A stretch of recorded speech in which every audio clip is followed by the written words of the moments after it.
Welcome to The Economy. How do you measure that? The show where we dive into the world of macroeconomic statistics and explore how economists measure what's happening in the economy one transaction at a time. I'm your host, Jim Tabrake, Deputy Director of the IMF Statistics Department. Today's topic, merchanting. How do you measure that? We're very fortunate to have Christy Howell here with us from the IMF Statistics Department, an expert in international trade statistics, balance of payment statistics.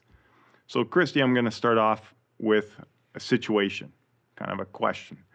Let's suppose that we have a German firm, and that German firm buys some electronics from South Korea, and they send those goods to Brazil without it ever crossing the German border.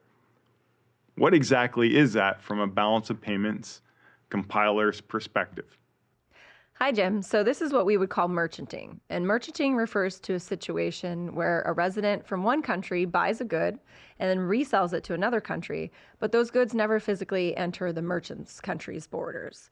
So the merchant takes ownership of the goods, then they earn a margin from that sale, but again, the goods are never physically coming into their country, so they don't have to manage bringing them into their country, the shipping and everything. They just arrange to have them sent directly to the person that's ultimately buying them.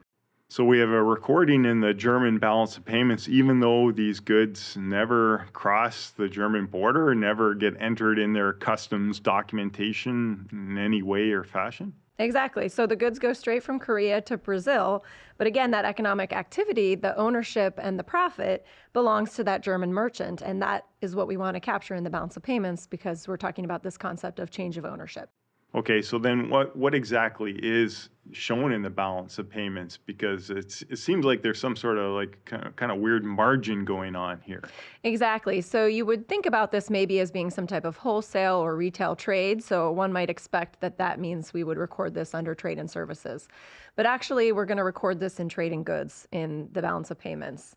So it's a bit of a tricky recording because we essentially do a net recording. So that first transaction when they buy the goods would be a negative export of goods. And then when they resell them to Brazil, it's a positive export. And the net effect is what shows up under trade and goods. Okay, so this is some tricky balance of payments accounting here. So what you're telling me is that there's actually a negative export, like an export with a negative sign in front of it recorded in the balance of payments. And then when that good is actually shipped Korea to Brazil, never crosses the German border, then there's a export recorded again, a kind of a positive. The difference is what we call merchanting, and which sounds very much like a service, but you're telling me this is all recorded in the goods account? Yep. So let's maybe take an example, maybe that would help. So if the German firm buys the goods for 10 million, then they resell them to the person, the ultimate customer in Brazil for 12 million. It's that 2 million net value that's going to ultimately show up in trade and goods. Fascinating. So, okay, this is the balance of payments statistics. What about the national accounts? Like, how does this factor into GDP? How is it recorded same, differently? How is this recorded in the national accounts? Yeah, so it's essentially the same in GDP. We're going to have that margin showing up again. So again, since this merchant is generating income from coordinating trade, we want to reflect that amount in the GDP accounts as well. And it's going to be that net recording again, so fully consistent with the balance payments. Thank you very much, Chrissy. This is a really interesting transaction to dissect. I don't know too many transactions where we record negative flows within our balance of payments or national accounts. So this is really important that you help us understand this a little bit better. So that's it for today's episode of The Economy.